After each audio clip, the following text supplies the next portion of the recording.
Zvolta ġdida qudiem il-Kumitat Permanenti tal-Kontijiet Pubbliċi meta Kiċ Kembri għażel li ma jweġibx id-domandi. Dan hekk kif qabel ma bdiet ix-xhieda ta' Xkembri, l-Avukat Edward Gatt f'isem Kiċ Kembri ressaq talba sabiex ix-xhieda tkun sospiża. Barra minn hekk huwa talab li s-seduta tkun sospiża u jkun hemm ruling mill-Speaker sakemm ikun hemm deċiżjoni rigward l-investigazzjonijiet tal-Pulizija fuq it-talba li għamlu d-deputati tal-Partit Nazzjonalista bħala membri tal-PAC. Din it-talba għal din l-investigazzjoni saret wara li l-ġimgħa li għaddiet waqt il-PAC Kiċ Kembri qal l-eks Ministru Edward Cicluna kien xed fals ta' ġurament, dan apparti li giddeb ukoll lil Silvio Valletta.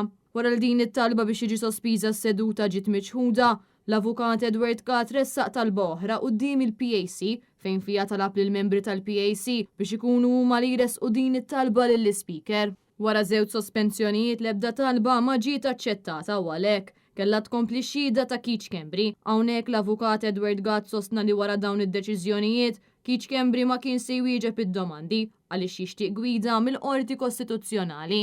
Il-PAC jmexxi mid-Deputat Nazzjonalista Derin Karabot bħala chairperson xorta kompla bid-domandi. Iżda meta kien mistoqsi dwar il-kumpanija E-Grant Kiċ Kembri qal li mhux se jwieġeb għaliex qed jistenna l-kawża kostituzzjonali. L-aħħar darba inti qedtilna illi fl-aħħar seduta tagħmel referenza fix-xhieda tiegħek. Inti qed illi E-Grant ma ntużax. Inti kif taf illi E-Grant il-kumpanija E-Grant ma ntużax?